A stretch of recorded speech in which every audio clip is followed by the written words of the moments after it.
Halo, selamat siang dengan Bung Kiki di sini. Di sini saya akan membahas mengenai beberapa topik. Yang pertama, saya akan menjelaskan mengenai Piala Asia U20 yang sebentar lagi akan dilaksanakan di Cina, di mana pelaksanaan itu akan dimulai dari tanggal 12 Februari sampai 1 Maret. Selanjutnya saya akan membahas mengenai transfer window musim dingin, di mana pemain timnas Indonesia yang kita tahu oleh Romeni dan Kevin Dix akan pindah. Lalu saya juga akan memberikan informasi mengenai info terbaru mengenai Harry Souttar, di mana dia mengalami cedera, dan ini sekaligus keuntungan buat timnas Indonesia. Oke, yang pertama kita mulai mengenai Piala Asia U20, di mana sebentar lagi kita akan bertanding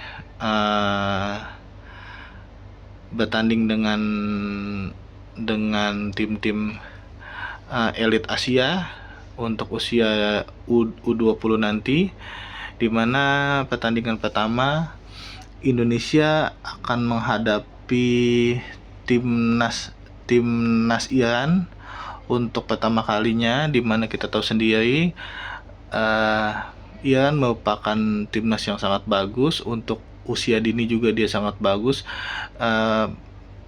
pembinaannya, karena sebagian besarnya mereka banyak yang bermain di luar negeri.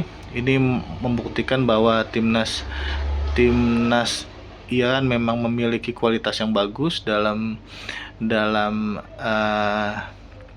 menciptakan bibit-bibit muda. Selanjutnya pada pertandingan kedua kita juga akan melawan Uzbekistan. Uzbekistan ini merupakan juara bertahan.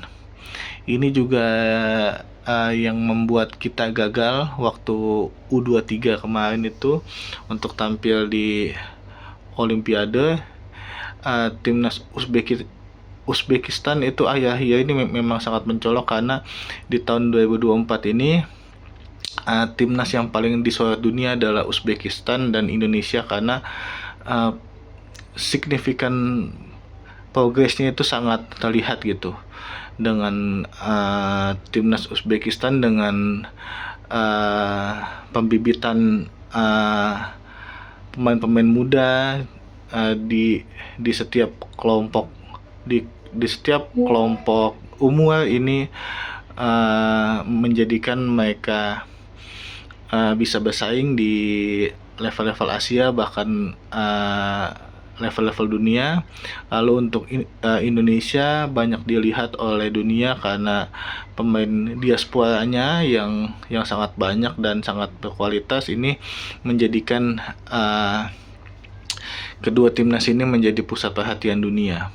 Nah, ini merupakan salah satu tantangan kita, karena grup timnas U20 ini bukan grup yang mudah, diisi oleh tim-tim elit Asia.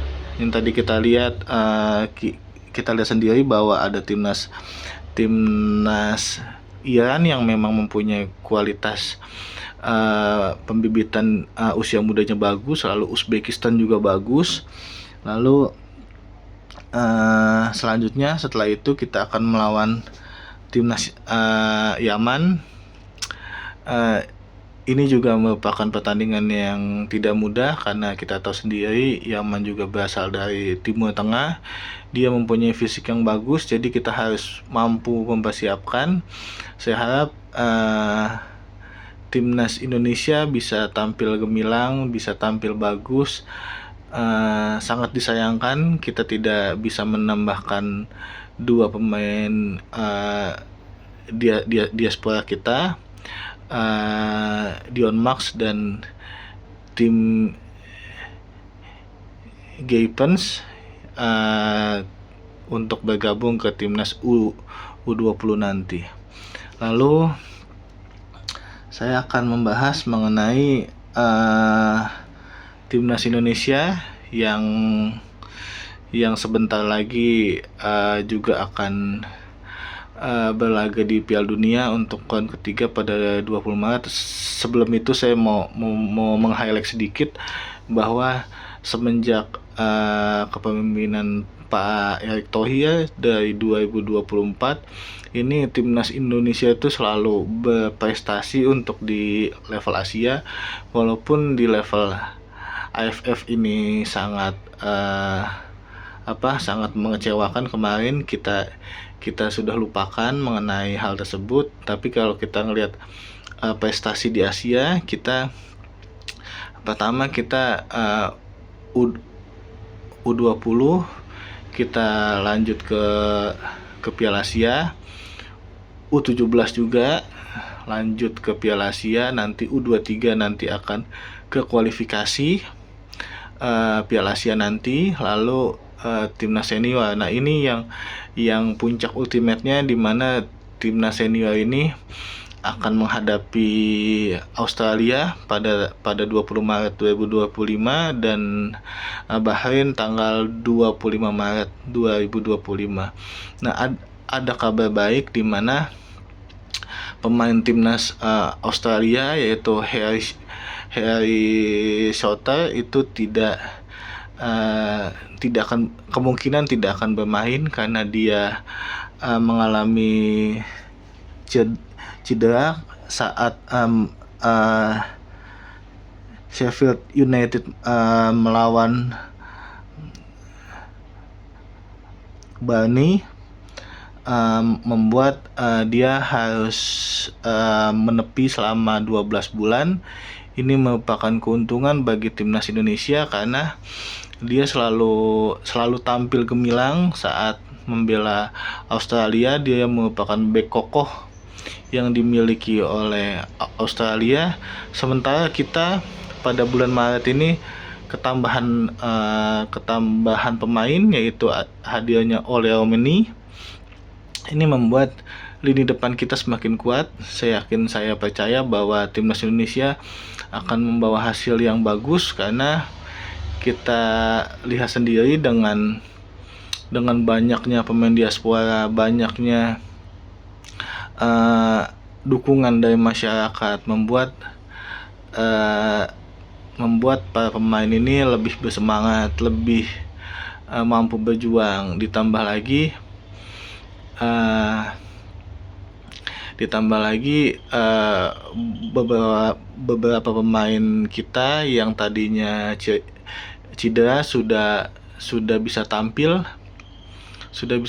kembali, seperti Mesilha, Kevin Dix, dan ini juga akan sangat membantu lini belakang kita. Gitu. Untuk transfer window, kita ada rumor di mana oleh Omeni itu diumumkan akan pindah ke Oxford United atau Leeds United. Ini merupakan suatu kabar yang bagus bagi kita, karena dengan adanya kepindahan ini, maka Ole Omeni bisa mendapatkan jam bermain lebih banyak, lalu juga mendapatkan pengalaman yang lebih lagi di divisi Championship. Ini merupakan suatu keuntungan bagi timnas Indonesia. Oleh sebab itu kita harus tetap dukung timnas kita. Kalau misalkan kita tidak mau mendukung timnas kita, lantas siapa lagi yang akan mendukungnya? Oleh sebab itu, saya harapkan kita harus tetap memberikan motivasi yang bagus, memberikan semangat yang bagus. Jangan memberikan komentar pedas atau bernuansa rasisme, karena banyak yang sebagian pemain diaspora kita merasa agak tersinggung juga. Bahkan beberapa wawancara Shane Patinama pernah bilang bahwa masih banyak netizen di Indonesia yang mempermasalahkan dia, padahal ayahnya dia merupakan orang Indonesia asli. Dia tidak bisa memilih untuk lahir di mana, tapi dia memang mencintai Indonesia. Oleh sebab itu kita harus mendukung setiap pemain yang masuk, karena kemungkinan nanti akan ada lagi pemain yang akan masuk. Kita harus tetap mendukung mereka demi kemajuan Indonesia, tapi kita tidak boleh lupa mengenai pembinaan usia dini. Kita harus tetap dukung pembinaan usia dini, karena pembinaan usia dini ini menjadi fondasi yang kuat bagi Indonesia, bagi timnas Indonesia untuk menghasilkan bibit-bibit unggul untuk timnas yang berjenjang, untuk U17, U20, U23, bahkan timnas senior. Jangan sampai ketika timnas mudanya bagus, lalu ke timnas seniornya itu tidak mampu terpilih. Itu amat sangat disayangkan. Oleh sebab itu naturalisasi pemain itu sangat penting, tapi jangan lupakan pembinaan, karena dengan adanya pembinaan yang bagus akan menghasilkan timnas yang kuat dan timnas yang baik. Oke.